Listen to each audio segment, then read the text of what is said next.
Thanks for coming to the Show Business Podcast Bro, during the apocalypse. I don't give a Nobody gives a podcast during an apocalypse. Oh, what are we doing? I don't know, man. We're idiots, potentially. Potentially, we put our families and lives, well, your family and my life at risk. Totally. Well, this is one thing I find hilarious about stand-up is that, like, you know how self-conscious we get about, oh, this guy's seen my set a million times and, like, I can't do my act in front of this guy. And we've probably done, like, maybe, like, 10 shows together, 10 to 20, somewhere in there. Mm-hmm. And my act is, like, my wife and kids. And you come and you're like, you have a kid and a wife? It's like people don't pay attention, which is like, we got to get out of our own heads, you know? Yeah, man. I mean, you know, when other comics are on stage, I just turn everything off. Yeah. You know, I've heard your material. I just couldn't remember. Yeah, I'm not saying it as like I'm mad at you or anything. I'm just saying, like, I hope not. That'd be hilarious if you were. This is what this pod is about. Just me like cornering you and be like, listen, bro, we look too much alike for this not to be You a just thing. touch my face. I did shave my beard though for the apocalypse, so no corona could hide in there. Dude, look at that. Bro, motherfuckers are still trying to get fresh at the barbershop. Oh, really? During the apocalypse, yeah. Like getting squared up? Yeah, getting squared up, dude. On Fairfax? Yeah, man. Fairfax. Trendsetters. Really? Trendsetters on Fairfax, bro. I was doing a mic and I saw these two comedians and they both were like so squared up at the mic and like their beards were tight. And I was like, you guys' beards are like very similar. He's like, yeah, we just came from the barbershop together. They were like on a mandate. Yeah, now they're going to an open mic together. Yeah. It was kind of a weird thing. Yeah, they're not going to make it, but you know. And we know each other. Did we meet at the first Comedy Bunker before that? I tried to think about it today. I'm like, where did we meet? I don't know. We met, remember, there was a show and you were at the show and then you said, hey, I'm starting my own show. And I can't remember what show we met at. It was either a house party show or it was, I remember it was like a cool, funky show. Met there. And then you said that you were this is before you even tried stand-up comedy, I believe. Okay. Yeah. Or you just started. It was one of those times, but I can't remember the show. I don't know. Shit. It was somewhere. I think it was either. Was it Roomy Cafe? Might have been. Wait, was that Rome's show? Yeah. Yeah. It was probably there. It was probably there. Yeah. And then you mentioned that you want to, by the way, I love Rome. Yeah. Great He's guy. great. Yeah. He's the What's best. up, man? That guy is sad. This guy's happy even when he's sad. I wonder how he's handling the coronavirus. Oh, he's like, hey, Corona's cool, man. Yeah, man. Because Corona is a virus. Oh, wow. Yeah. You guys should go on tour. Yeah. And then we did Mona's show and like, I think you were the host maybe or headliner. Was it in Orange County? Yeah. At some Persian restaurant. Oh, yeah. That was fun. Oh, yeah. That was great, man. I've Yeah. done so many like gigs like that. Yeah. They did not like, I had like a couple, I was throwing like a few Persian jokes and they did not like it at all. Yeah. They hated everything that night pretty much. They hated Remember it. you went behind the drums and you started playing the drums? Yeah. And they, at that point, I was just like, you know, man, this is a rare opportunity to just accept that they won't accept me. Right. So when you like do that, you just get like this freedom. And like, because I was really nervous to go on stage because I also don't like, you know, not performing well in front of people that I know. Like, you know, you were there and a lot of other comics were there that I know. And, right.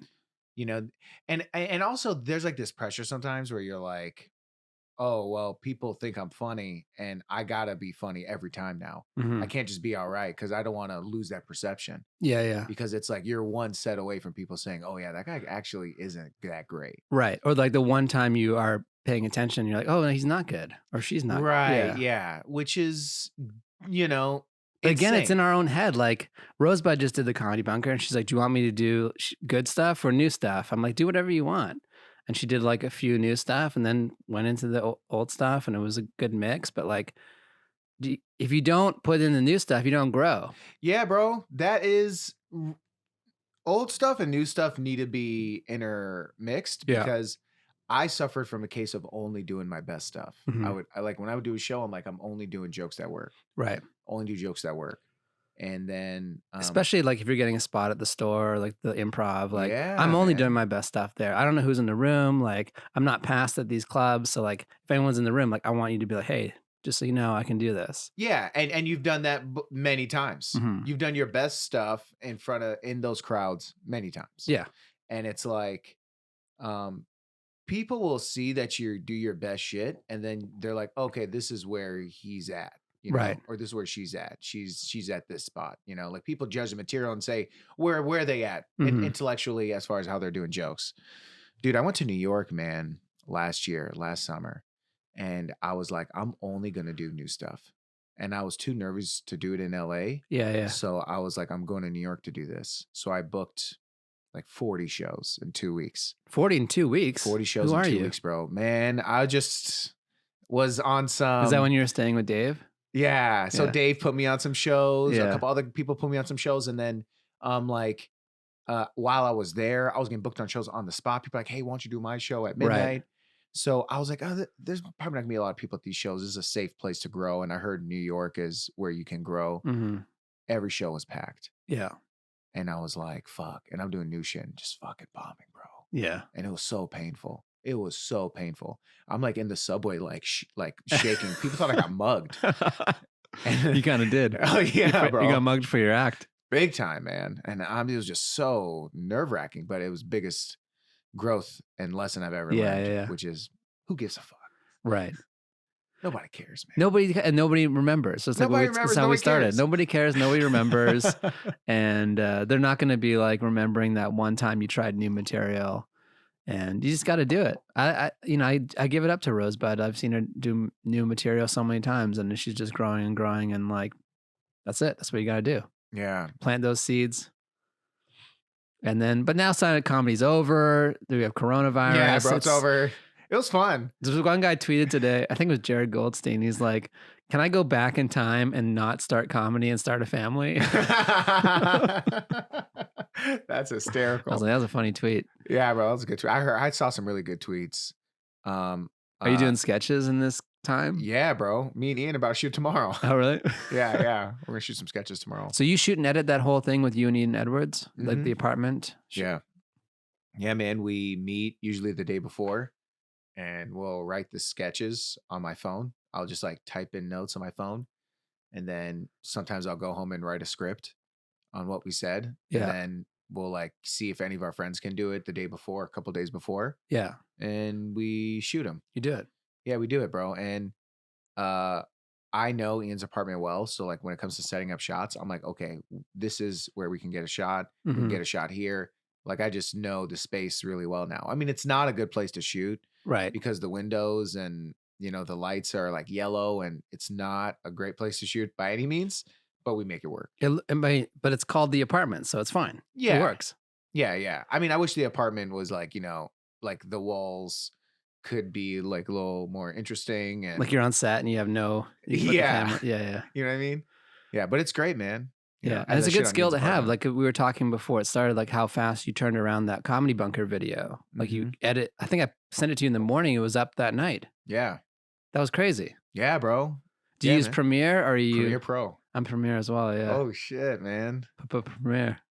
Yeah, it's a little annoying, like and finicky, but once you get the hang of it, What does finicky mean again? finicky. It's like it's touchy. Touchy? It's like you move some. Oh, it's off. It's like, or you think you're sliding this piece and you're sliding this other piece. Oh, okay. I don't know. I don't know if you have that problem. No, but I thought finicky was a word that like people like it's not a real word. It's kind of like when people say like, yummy or something. It's like not a real word. We could look it up. Do you think it's like just this colloquialism? Yeah. Is that a word? Yeah, colloquialism, dude. That is probably a word. Yeah. You have the Yeah. Oxford Cup, so we should look it up. Did you go to Oxford? I did a study abroad there. You just study abroad there? Yeah. Bro, you're like smart and shit, man. Yeah. So are you though? You're like smart and shit, man. Thanks, bro. Yeah. Did you go to college? I did. I dropped out, man. Yeah. I dropped out with 2 classes left. Can work on a television show as a stand-in for Michael Imperioli. Look like him too. Michael, I don't know who that is. Oh, remember The Sopranos? Oh, yeah, He yeah, played yeah. Christopher. Oh, you're his stand-in. Yeah. That's kind of dope. Yeah, it was cool. Is he a tall guy? No, he's our height. Well, Okay. my height. Yeah, You're yeah. taller than me. Yeah, that's right. Don't lump me in there. Yeah. You were like, bitch, don't you? Friend who did that one time. Like, I met this guy in New York and we were hanging out, and he's like, "How do you know Latif?" And he's like, "Oh, he's like our age," and And the guy's like, what? Like, you're 10 years older than me. Yeah, I don't like when people do that either, man. Yeah. Like people are like, yeah, bro, he's our age. And I'm like, no, bitch, he's my age. But comedy arts keep you young for the most part if you take care of yourself. Like, be 24 or 34. I actually don't know how old you are. I don't need to know. Yeah. How old do you think I am? Based on everything. I mean, I don't know. Like, you look young, but you have an older demeanor. So you could be like Taylor Tomlinson it. oh But shit. Taylor Tomlinson it, yeah. I don't think you're like 25. I would say you're 30. 32. Okay. Yeah. How old do you think Gavin Matz is? Okay. So he just announced his age on stage, unless he's lying. Yeah, that's true. He said he's 25. 25. Can you believe that? I would have thought he's like 28. Or I thought he was 36. Really? Because he's so upset all the time. Oh, bro, he's so upset. He had a great set at the Comedy Bunker. It was finally, like finally the guy. all this time just getting Bill Burr, then this, and he finally gets a great set. Come on, have jokes, Kevin. Yeah, I hope he chops it up and got some usable stuff out of it, because I was laughing the whole time. Yeah, it was funny, man. He's a great writer, bro. He's so funny, man. And he's just a prime example of somebody who's pays attention to his own writing and focuses on details and nuances of punchlines. Right. Like he doesn't really do a whole lot of, he's not a very animated guy. Right. You fall into his rhythm. Yeah. And he doesn't beat you over the head with the punchlines. They just kind of like slide out and they're like funny. And then this happens and then that. Yeah. He has a very New York style. Like New York comics are very like relaxed, they're like, yeah, man. And like, bro, and they like talk like that. Yeah. It's almost like they woke up from a nap. Right. Yeah. And like, bro can be the punchline. I'm like, bro. Yeah. But like a lot of their punchlines are really unique. Like some people like their punchlines are like, there's obviously different categories of them. And I'm just a comedy nerd. So I'm like, oh, it's obviously funny because he took us somewhere and then pulled it right under us. Some people like, it's just a funny word. Yeah. Like Ian has a joke in his, I don't know if you ever heard Ian Edwards' shark joke. No. He has a shark joke and one of the punchlines. I love that. Have you heard his shark joke? He has a shark joke.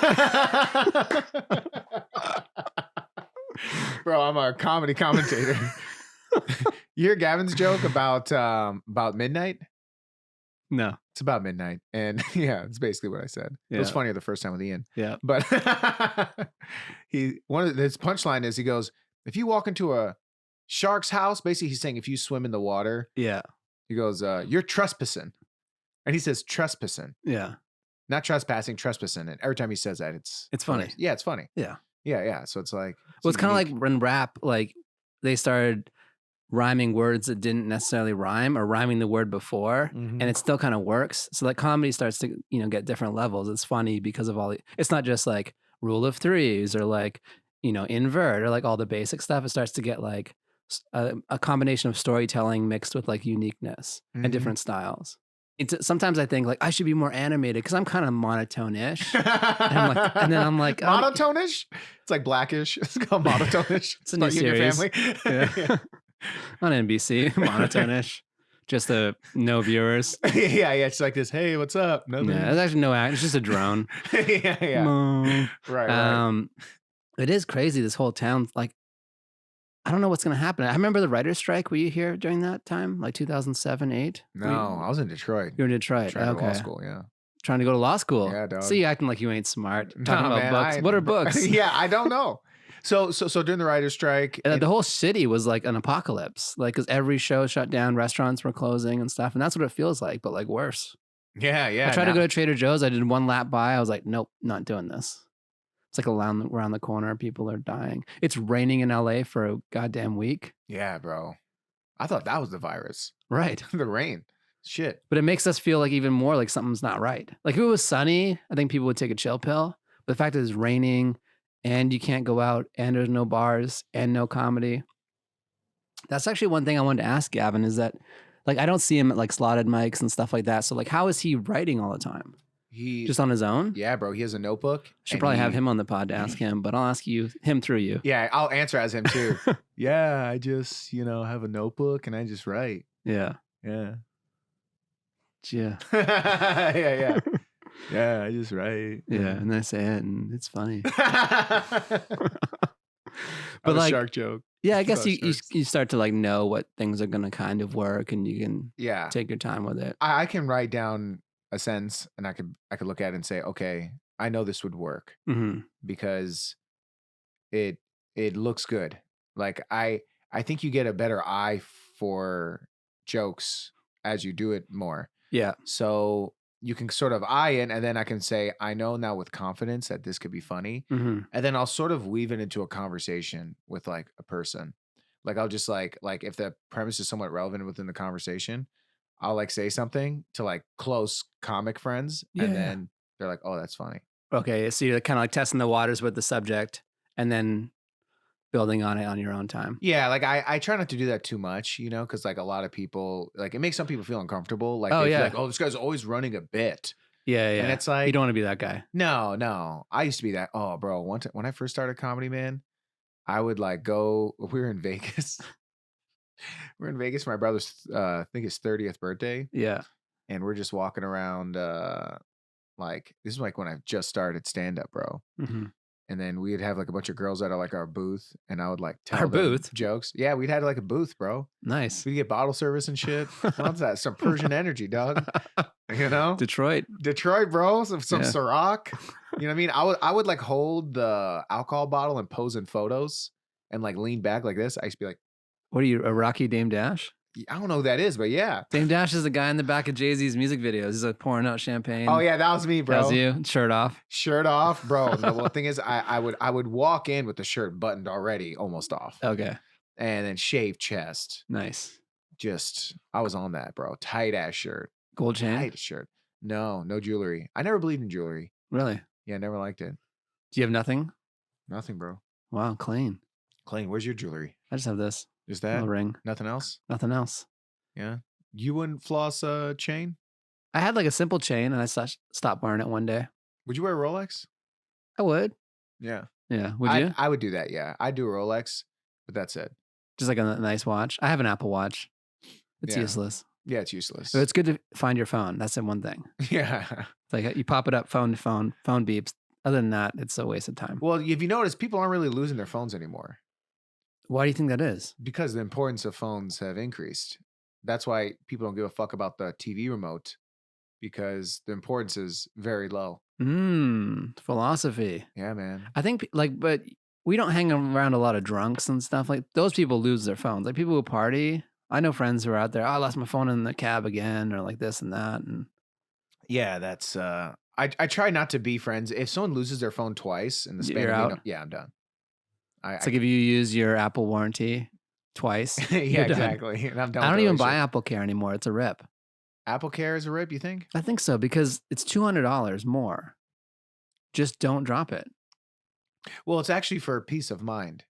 It's Yeah. basically they're selling you comfort. Comfort costs this much money. Are you willing to spend it? But it's like 20% of the phone. Like the phone's about Yeah. $1,000. So you can pay an extra 200 just for peace of mind.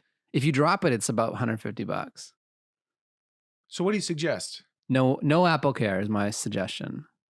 Don't get Apple Care? Well, what if someone drops their phone? What do they do now? Then you go take it and get it paid out of For pocket. free? Oh, pay out of pocket? Yeah. Because you're just prepaying. You're prepaying for the inevitable. Yeah. But sometimes it's like worth more than that. Do you have Apple Care? No, but I was going to get Apple Care on my laptop. I didn't do that either. Because think about, okay, so that's $200. This is $200. So now you're $400 in. If something goes wrong, now you have $400. Never get insurance for things that you can afford to replace. So if it's like a super What expensive, about life? you can't afford to place that. Yeah, I don't know yeah. about life. I don't, do you have life insurance? No, man. You have health insurance? Yeah. SAG? No. I had SAG insurance. Yeah, yeah. Yeah, Is it hard to get? And Because I always hear like, oh, I had Writers Guild, then I don't. It's like these minimums and stuff, right? yeah, gotta you meet. just gotta. I mean, here's the deal. It is hard to make $20,000 in acting, right? And Is that the minimum?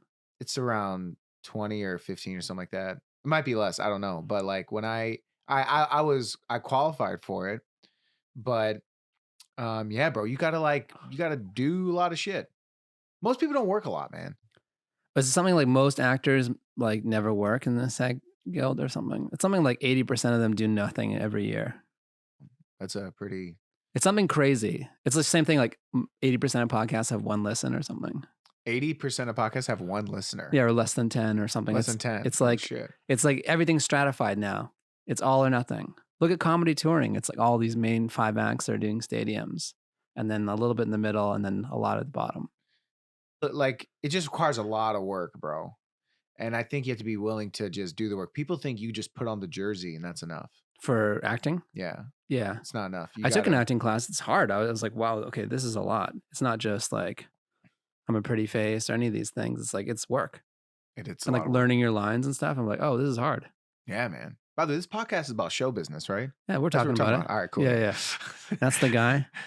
Yeah. So what's up with this white cisgender male? I know. Right? Honestly, after I made that, I was like, is this going to be an issue? I don't. It's Ramin Nazer. Do you know him? No, but he's in whiteface, this guy. He and, is. This is what he does. So this is his style. So he's an artist. He's also a comedian, a really funny guy, and he did this for me. So So what is this? This looks like a guy doing taxes. yeah, And I don't know if his nose is his mouth. right. Or is his chin his mouth? Is he like with a big smile? Oh, wow. Then he has no neck. Motherfucker got no neck. Right. Clown if I have no neck. It's like whatever you want it to be. Is he doing taxes? Is he doing stuff? Yeah. I mean, obviously there's a curtain, so there's a stage. He's There's- clearly on stage. He's on stage. There's some seats. yeah. There's the outdoors. This is how I pitched it to him. I Or was there's like, more people with no neck. like, Just like- shit. just the no neck life. yeah, yeah. And then those are trees in the back, which are those, is that what's it called? Part of the stage? Is that the backdrop or is those actual he's outside? It's like he is outside now. But How high? I was not high at all. I started the explanation, dude, but like there's fucking trees, dude. And then there's a mountain. Look, all right. You No, see how logos change over time. And this is actually what I learned too, is that now I was like, okay, wait, you need a logo that fits into a circle really well for a podcast. Yeah. Yeah. So the next iteration of the logo will be something circular. So we might have to make a few changes, Yeah. but it'll be all right. Oh, dude, I try to make a logo. Dude, I made the worst logo. Logo making is tough. Yeah, Like man. fonts and stuff and like alignment. Yeah, bro. Like I can do Premiere, Photoshop. I'm like, get someone else do this, please. Kill me. yeah, Maddie Chimber's really good at Photoshop. Maddie Chimber. Damn, who's Maddie Chimber again? Comedian. Yes. Yeah. All right, cool. I thought his last name it's not spelled how it's pronounced. CHYMBOR. Yeah. That why? What the fuck? Chimber, I guess. Yeah, bro. Come on, man. Yeah. You gotta, But he does some of my show flyers and stuff, and like he's just really good at it. And I'm like, every time I click on like a layer, something disappears. I'm like, no. right. Yeah. But Premiere, because I spent a lot of time as an audio engineer, so that's the same thing. It's linear. You're moving clips and stuff, and I understand it. I would have liked to have gone to film school. Yeah. You could have been a director. Yeah, that's what I wanted to be when I was growing up. Really? Director. Like you do this, you do that. Yeah. Is that you point to people like that? Hey, you do that. Well, that's what I did in music. It was like, hey, play it one more time. Let's do it again. You're flat. You're sharp. You know? Oh, so you're basically directing. You're Yeah. like a conductor. Yeah. Yeah. Without the little stick. Without the little stick. Yeah. Yeah. You're just in a sad chair. sad chair. Everyone thinks like Is it recording. sad chair? It's a chair like this. And those are the speakers. Those are the exact speakers you use to record with. Mm. And yeah, this is some of my old stuff. That's the ASR 10. It's like a sampling keyboard. That's what Mhm. Timbaland and the Neptunes use to make like all their stuff. Yeah. And it's a lot of just like, hey, do it again one more time. It's not glamorous. People are like, let's go by the studio. It's gonna be hookers and blow. And it's just like one guy being like, you could do it better. Yeah. Yeah, it's not quite. Okay, let's try it again. And you're just like, all right, this is boring. Yeah. Totally. Yeah. I mean, I've never been in a studio during a jam session, but I see what it looks like in music videos, Yeah. and I'm like, I mean, like I think like I would see Dre. Dre is working, bro. Yeah. Like he's in there, he's working, and like he loves what he does, so he's just grinding, you know. And then there's other videos that I would see of like people like it's a party. Yeah. But that's like not real work. That's just like they invited some people over at the end. I don't know if this story is true, but this is the story I was told. Whereas like they had a party at one of the major studios in LA at one time. And the engineer's like, let me just finish like this step before we started. And Nate Dogg just took this bottle of Hennessy and like poured it into the console and said, session's over. Hundreds of I'm gonna thousands of destroy damage. your keyboard, bitch. That's a new Wow. song. Yeah, yeah, But what yeah. are we going to do now that the comedy's over and the apocalypse is here? And Man, right, bro. right? Right. Sketch. Sketches. I think now would be a good time to listen to all the sets we haven't listened to. Right. Yeah, I mean, go old and listen to these things, like, I'm so bad at not listening. bro, you don't listen, right? When I do, it just elevates my game like 1,000%. And but I hate doing it.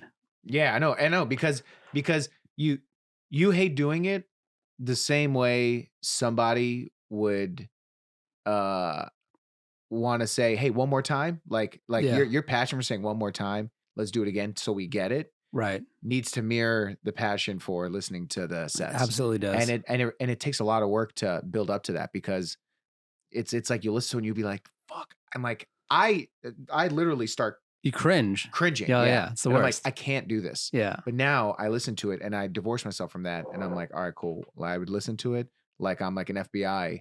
Transcribing. Yeah, Yeah, this is transcribing. good. So when I'm listening back, I have the computer open and I have the bits and I'm like, okay, and I start modifying. Is that what you do? Well, I'll try a bit, and then I would, then listen to it, and then I would see, like, what lines popped and the delivery and what I liked about it, and then I would say, "Cool, I like this," so I would star this part, and then I would listen again, and then I'd say, "I don't need that sentence," and then I'd listen to it again, I'm like, "Okay, yeah, that's actually good," and then I use the ones that I like, and I try them again. But sometimes I needed those filler sentences to make that other sentence work. Right. So then I'm like, is this a case of that? And then I basically start diagnosing. But where is it living? Like it's in your book? Yeah, my book. You have no book. Okay. So you just go back to the joke in your book Yeah, and you and then start updating it there. yeah, and I also have this thing is like every joke I do, I'll like write down my set before I do it. And then I'll remind myself of the tags here. Mm. So then I'd say like, all right, LA Flaky holding in a hit. And then at this other comedy show, I did LA Flaky. And then LA, yeah. So I've been doing this thing about people in LA are flaky. So I've been doing that in a lot of shows. So I'll write it down Okay.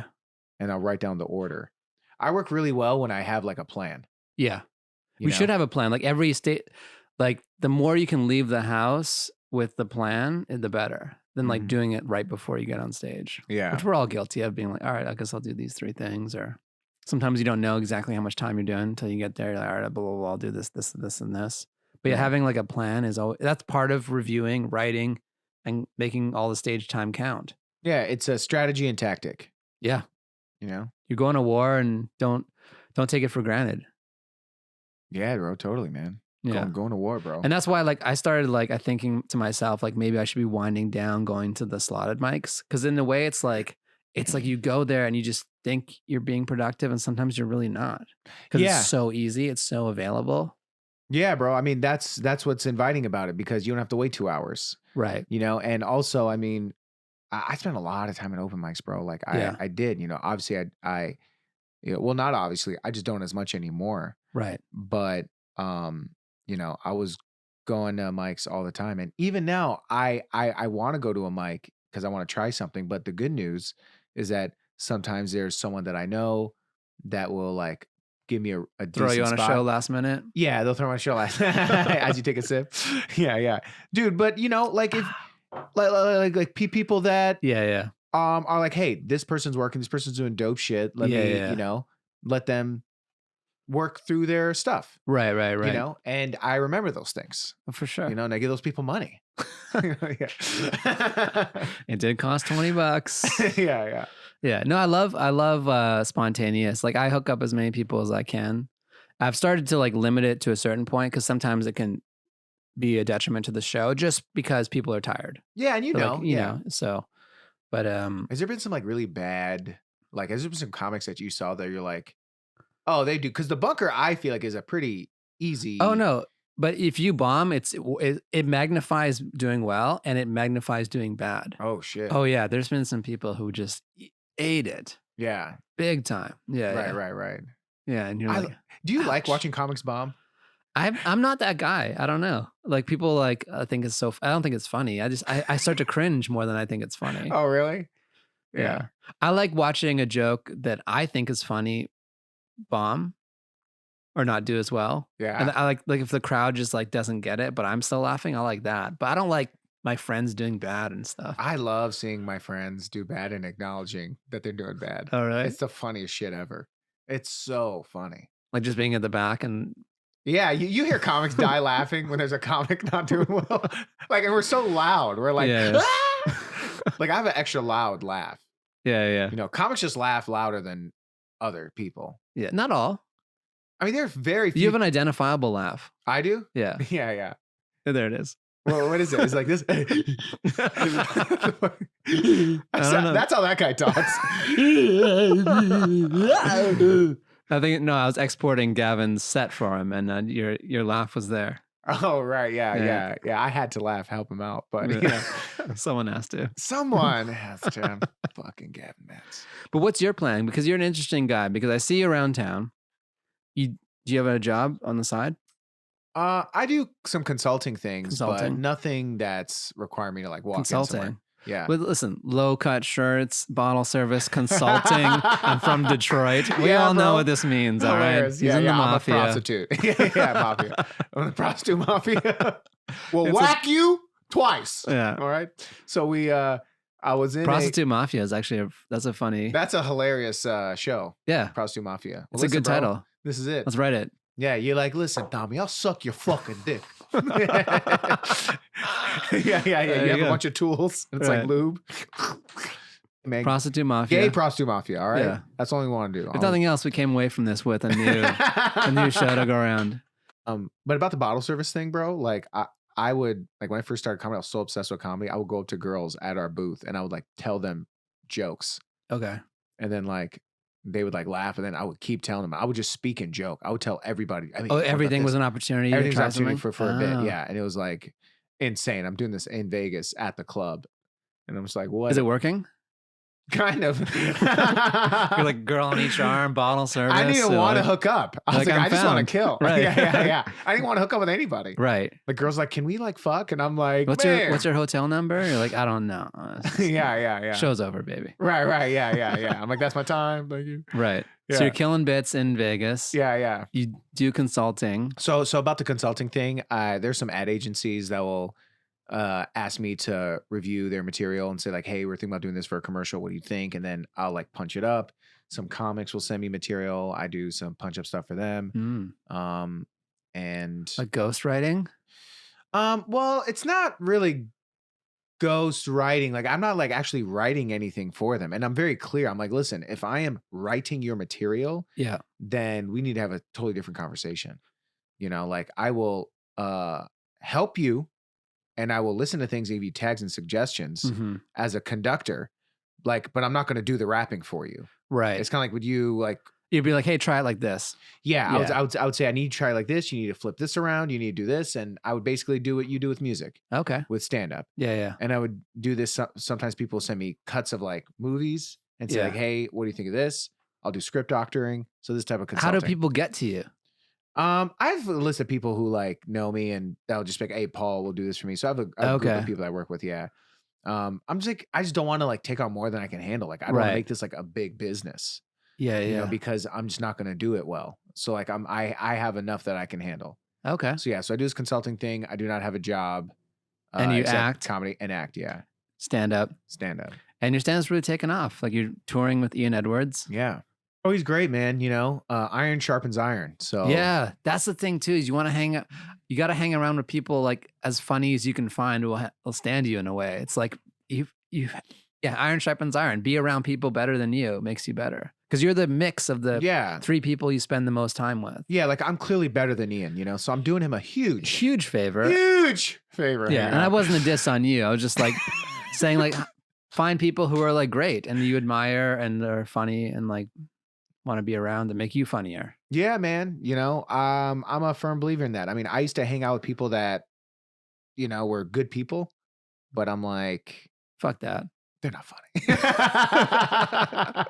Fuck You, grandma. Yeah, but you do see those people in town who kind of like move on from group to group, and you don't want to be that guy either. No, but I think it's pretty obvious that what they're doing, and I think they are providing something that gives the recipient some sort of. I think it's a gift exchange. It's like, hey, I'm letting you Like hang out with Secret me. Santa. Yeah. Yeah. Well, it's more so like you scratch my back, I'll rub your feet. It's like may not Okay. be the exact same thing, Yeah, yeah. but it's like, you know, and I'm talking about like, oh, they just like being around this person because they do things for them, or this person is has access to something that I need, Right. so it's like I'll let this person kick it with me, Yeah, yeah, yeah. or like some people will be like, oh, this guy's a great editor, and this guy's a great does this good. I can use someone like that, and in return, this person's hanging out with me and learning from me. That's usually That's the Hollywood exchange. the Hollywood exchange, man. Yeah, Yeah, yeah, I think so. I mean, obviously, there was like sex involved before. yeah. Right now, it's just like, can you edit? Do you know Premiere? Yeah. Listen, I'm not trying to get a blowjob, but Right, captions. yeah, captions. Yeah. Yeah, but being like your own force in terms of captioning your own business, all those things is so important now. It's like the Yeah, fact man. that you were able to turn that around fast and you don't have to send it to somebody and wait and like the momentum and you know what can be done. But There's no other this way. seems like a no-brainer. Oh, but I mean, it is a kind of a no brainer, but you're an entrepreneurial guy, right? Yeah. I mean, just leaving Detroit is a big thing, right? Yeah, but and that's the thing, like putting on the jersey is not enough. Yeah, yeah. Like leaving Like Detroit. saying I'm a comic. Yeah, because well, it's like this. Someone mentions that they're a comedian. Let's use comic as an example. Okay. This can also work for everything. Someone says I want to be a I comedian. feel like I'm getting consulted. Hilarious. I'm about to give my freestyle theory. I give freestyle theories. Okay. My freestyle theories are better than my thought out theories, Okay. I think. All right. So it's like, let's say, Freestyle what? theories. I'm going to use this paper because no one's using it. Go, So I want to use it. Please. All right, guys. I have a legal pad and a pen. Your parents are so proud right now. Yeah, exactly. They're like, look how good you look when you're writing paper. So my parents are Middle Eastern. That's why I did that accent. So let's say someone's a comedian, right? Yeah. Right. This is them. They're a comic. Okay. And they're like, oh, if I do this and then I do that, now I'm a comedian. It's like if I leave Detroit, do open mics, get booked on shows, I am now a comedian. So then when people are here, they're like, well, how come I don't feel like a comedian? And it's because there's so many people that are doing it at another level. Then it's like, oh, I need to graduate and get on this Yeah. level. So it's like, how do I get on that level? And it's like, well, you move from Detroit. Now it's like, yo, I got to travel and book my own shows. And then I need to put out my own content and do that. And then I need to be my own boss and I need to do that. So it's like the X's and what is asked of you increases, the anti increases. It's like, it's not enough to do one thing, Yeah. So I agree with that. But also, it's like, I look at moving from Detroit as, and like a lot of people use that. They say, but look what I did already.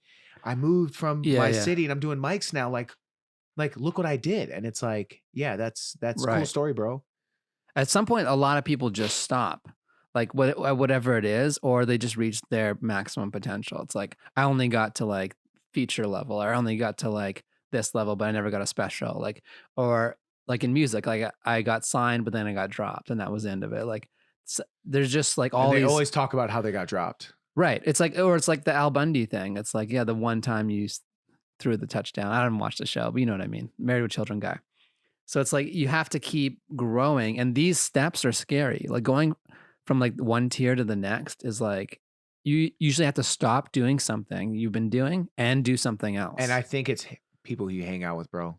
It's like, you want to move to the next tier, you got to look at who you're around. Yeah. Are you around next tier mother? Next tier, Straight up. we got a Or lot of good people titles. that think Yeah. next tier mindset. Yeah. Even when I was doing open mics, even when I was like, I always challenged myself to think like a next tier motherfucker. Yeah. And I would get caught up in a lot of the hype, bro. I would see people do like dope things, and I would say like, all right, how do I do that? Right. And it's like, how do I would go to the comedy store and I would watch until 2, 3 in the morning. to get Tommy at the time, the booker. I'm like, to get him to be like, look at this guy. This guy's putting in work. Yeah, yeah. And I would do that. And then I was like, I'm the right now the guy in the back, and I'm watching all these other comics go up. And I'm literally the first one that walked into the store, and I'm the last one to leave. I was at the store for like 9 hours one time, just for no reason. Yeah.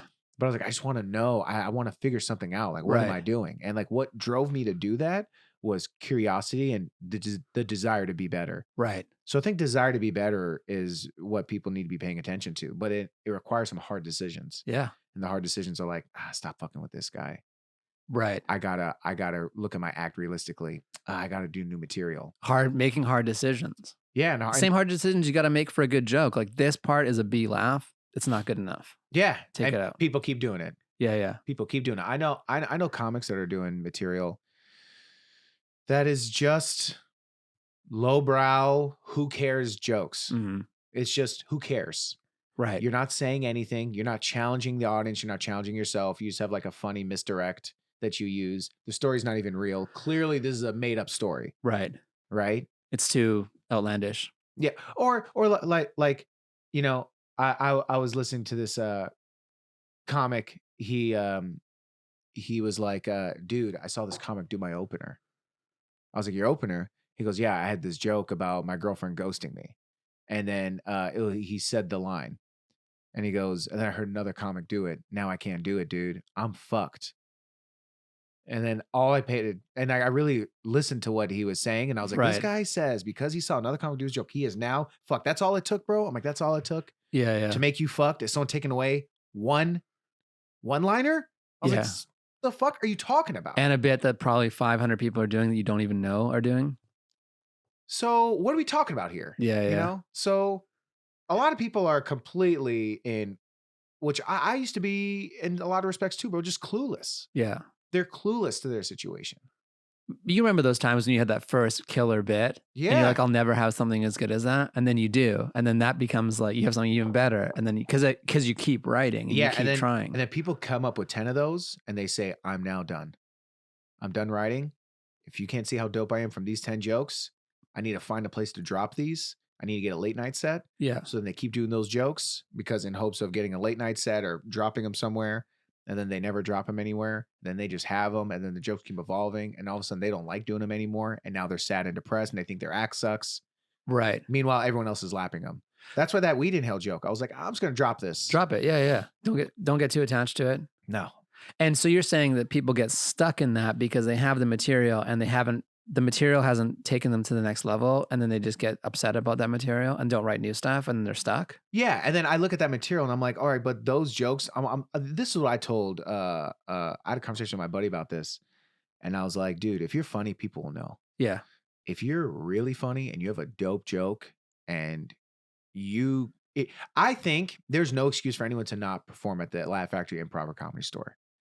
I think anyone with work can find a way to perform on a stage like that and perform in front of people that matter in the industry. Yeah. And if you really kill with some like material that is like very thought provoking, which is, I think material should be thought provoking, unique, has a perspective. If you can do that, then you have nothing to worry about. Yeah, over time it'll rise through. It might not be. I think we all have it in our head, like we're just gonna do this one thing, and everyone's gonna anoint us. But that's Yeah. not how it works. It's a long game. Yeah. Like you do it, and then you come back and you do it again with different stuff. You're like, wow, he's funny, he's prolific, he's got his shit together, and that starts to build momentum. Even if that one set didn't get you like, oh, now you're past and this and that, your name's on the wall, blah blah blah. Like that's just like 70s thinking. Like that's not how it works. Yeah. I call that, did I ever tell you my theory about scoreboarding? No.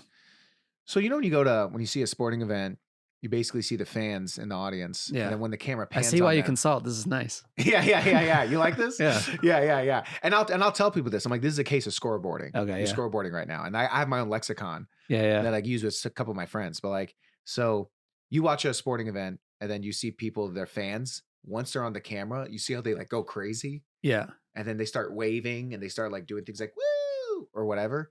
And then you see the basketball player, he's like this. He'll look at himself and then his head is right back in the game. Yeah. So I think these are the two types of people. Even though they're in the same building, same arena, and not much distance separates them. It's actually worlds. They're living in different worlds. There's people who scoreboard who are waiting to be on the thing. I can't wait to be on the Comedy Store wall.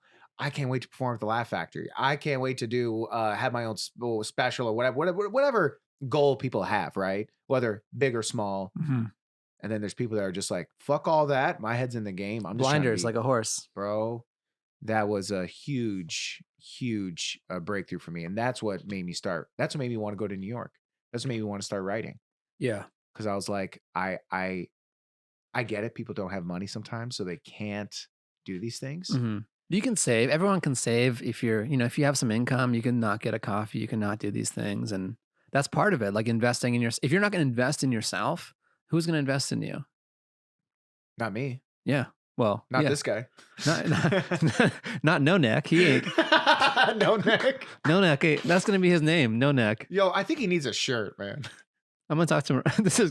He is naked. He's naked. This is really uncomfortable. Well, listen, he's got underneath the desk, he has pants. All right. He has pants.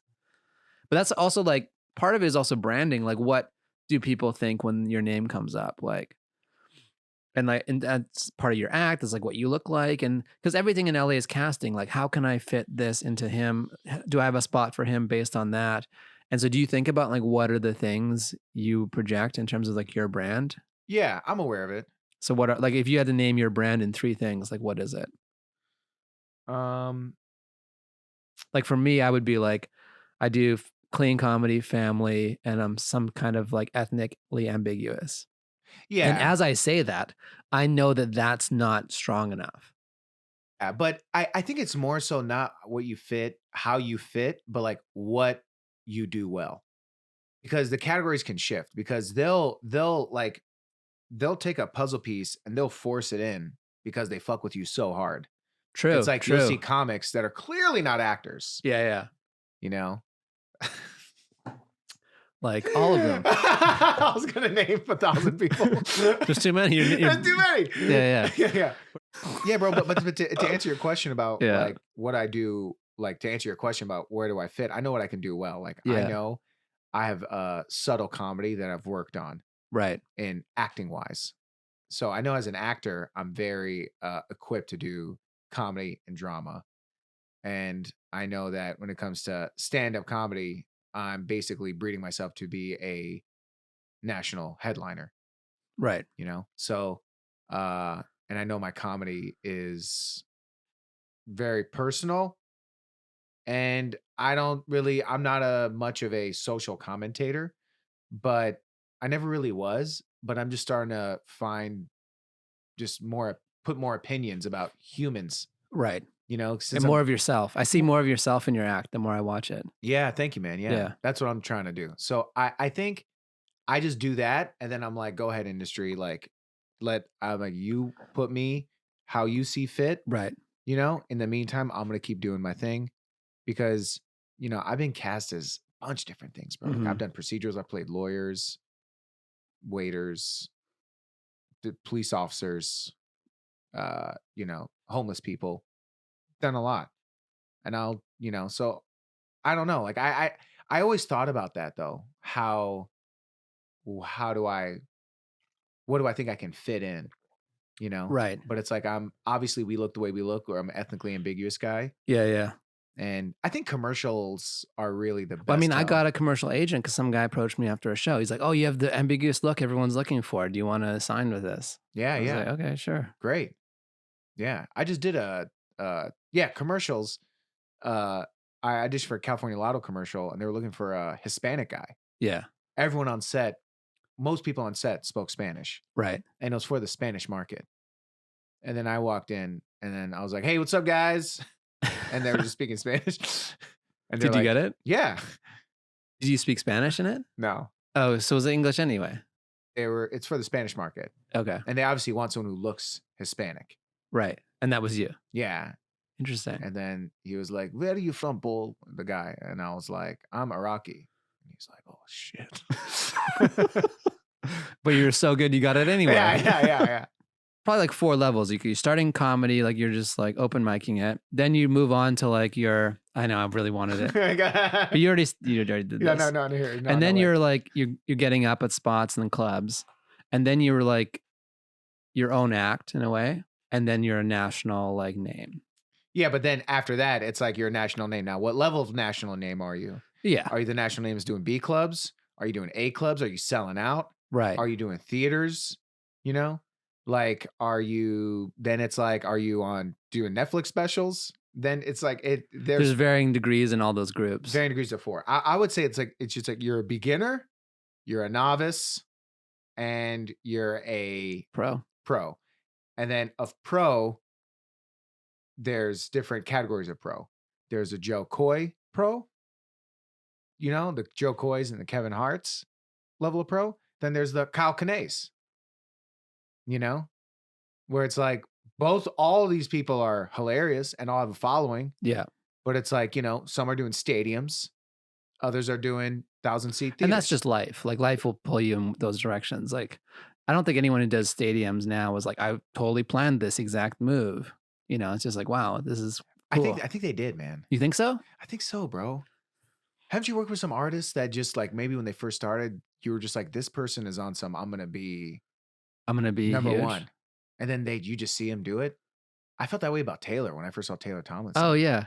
And then she posted out, she's like, yeah, and I'm touring a brand new hour while her hour's on Netflix. All she does is write, bro. All she not all she does, but she writes a lot, man. I mean, that's the discipline you need. I've very rarely seen her do two of the same jokes Right. when I've done shows with her. I haven't done a whole lot of shows with her, but Yeah, no, I I've like never noticed seen the that. same stuff twice. Yeah, bro. And that's what I'm trying to be like too now. And so what's your writing process? Do you wake up in the morning? Are you afternoon writing? No, I'll just kind of think of stuff Yeah. like and then I'll tweet something and then I'll kind of see like how I can make that a joke, you know? Mhm. And then I'll think of something that happened with my family, Yeah. you know? Like my recent like my dad told me a story. He was bragging about how strong my mom is Okay. because like Okay. my mom she used to open and close a liquor store for 20 years. The only days she took off were when her grandfather died. I know when her mom and dad died and Christmas. My Is it mo- still open? no, she sold it now, Okay. but she was like working at the store every day. And my dad would brag about how strong my mom is. And my dad is just like drove my mom crazy. You know what I mean? He's like that. He's like a Homer Simpson. Yeah. Basically, how you describe my dad. Like my mom would ask my dad to do something, but like he fell asleep. And she's like so irritated by him. He's like, sorry. Like he so desperately wants to do Yeah. good. Would he shave and it would come back in right away? Yeah. He's literally that was the funniest shit ever. But it's kind of like how my mom, my dad relationship is. So like Yeah. my dad told me a story once about he goes, your mom one time she had a heart attack and she drove herself to the hospital. I was like, Dad, that never happened. He goes, no, your mom, she's at the hospital. She goes, where is the heart attack place? I'm like, what the fuck are you talking about? I asked my mom about this. Yeah. I was like, Mom, did you drive to the hospital once? You had a heart attack, you drove yourself to the hospital? She goes, I was just trying to get away from your father. And it was the funniest shit ever. And I was like, oh, this is a hilarious That's hilarious. story. So she just drove around the block a few times? Yeah. So she told me what happened. She Yeah. says, I told your dad you're giving me a heart attack. Okay. And then my dad said, you're having a heart attack? Do you need me to drive you to the hospital? And she says, I will drive myself. And then she slammed the door and left. She got into this argument. Then she went to her brother's house. Then she came home and my dad was like, I tried to visit you at the hospital. And then she never told him I didn't have a heart attack. Right. She just let him have it. Yeah. She's just walked away from him. Yeah. And then years later, my dad still believed this. And then he told me this. And I was like, this is comedy, bro. Yeah. That's a great story. And that's unique to you. It's going to be funny. You already think it's funny, which is like half you don't have to sell yourself on it and be like, why do I like paper clips? I don't know. Yeah. I think it's like such an interesting thing about like, a detail about my dad and my mom's relationship. And it's like so real. Like my mom basically didn't fake a heart attack. She incited she's about to have one and he took it so seriously. So serious. Yeah. Yeah. So what are we going to do in this apocalypse times? Are we going to do comedy? I was thinking about having like a closed mic, like something at the comedy bunker where it's like, okay, if you are in this group, you can come kind of. I feel like basically if you don't have SARS. I think you should wait until, well, here's the deal, bro. Let's say someone gets tested, right? Let's say testing kits become available. You don't have it. Your wife doesn't have it. Your children don't have it, right? Now your family does not have it. Yeah. That doesn't mean you still can't catch it. Right. Now, so you can leave the house and you come in contact with another person Who doesn't know they have it? who doesn't know they have it because they Right. got it from a gas station handle and they touched their face. So apparently because they're talking about how I would say that's why I like the 2-week closure, Mhm. because in these next 2 weeks, a lot is gonna be said. Everyone who has it will probably have symptoms. Have symptoms. Yeah. So to answer your question, bro, what I think we should do during this period, man, is fucking right, bro. Just right. Right, like a You're motherfucker, right. and tweet, Tweet. Oh, Twitter's back. bro. Man, I was tweeting some dumb shit. I'll tweet like the most stupidest shit. Yeah, you got to drop some tweets. Yeah, Don't forget about Twitter. I was like, man, judges need new outfits. Canadian judges still wear like the fuzzy wigs. Yeah, they still have the thing, like the like long... they wear the gray wigs. Try and get a flight to Detroit. Yeah. Family, yeah. They're going to be probably so cheap. But I'm afraid to see my parents. I just don't want to travel on a plane. And because you might be like a passive carrier. I don't know. Yeah, that's why they're old. That's why I just want to. I honestly, I don't think I can see my family, bro. Right, but what about when it goes into mandatory lockdown? Then I'm just. That's the next step. They're gonna say, "Hey, you can't leave the house." Well, a lot of people are gonna die, right? Like not just of just regular causes of death, right? And now they can't have funerals. A lot. Oh yeah, weddings are. I was thinking like if I need like a tooth something, I can't even go to the dentist now. I'm sure dentists, medical professionals have to be open. Yeah, but they're going to be restricting hours. Yeah, but I think someone's going to walk in, get tested. They don't have it. They come in. Dude, this is wild, bro. Yeah. This is wild. It's wild times. Wow. And this is just starting, they said. It's funny that so there's what, 7 billion people in the world. That's a lot. Okay, so you make 7 billion kits, test everyone. This is probably like the global domination thing. Put everyone in a database of who has it and who doesn't. Well, we have $50 billion of relief, right? Is that enough? Well, let's say how much it costs to make these test kits. I think it's the process thing. Let's say it costs $200 a test. $200, like the Americans have to pay $200 per test. Well, just like it costs to like run I don't know. Like they should be for free. They should be for free, but there's a cost for somebody. How many people? Yeah, totally. How many people live in America? Do you know? 330 million-ish. 330 million. Yeah. So if we have 50 billion in relief funds and each test costs $4 to make, $5 to make, right? Every American should take this test. Now that every American has taken this test and we know who has it and who doesn't have it. But that's also static at that one point in time. We just need a vaccine, bro. That's really it then. Yeah. That's the move. What if they start putting the microchip in everyone to monitor who has it and who doesn't? Oh, like if you basically, when you take the test, there's also a... No, they just come and like implant the chip on you so they can, with a GPS, and they monitor your vitals and they know where you're going. And hey man, I mean, that's like a really expensive. Also, that creates jobs for sure. Yeah. The implant guy. How'd you get this job, bro?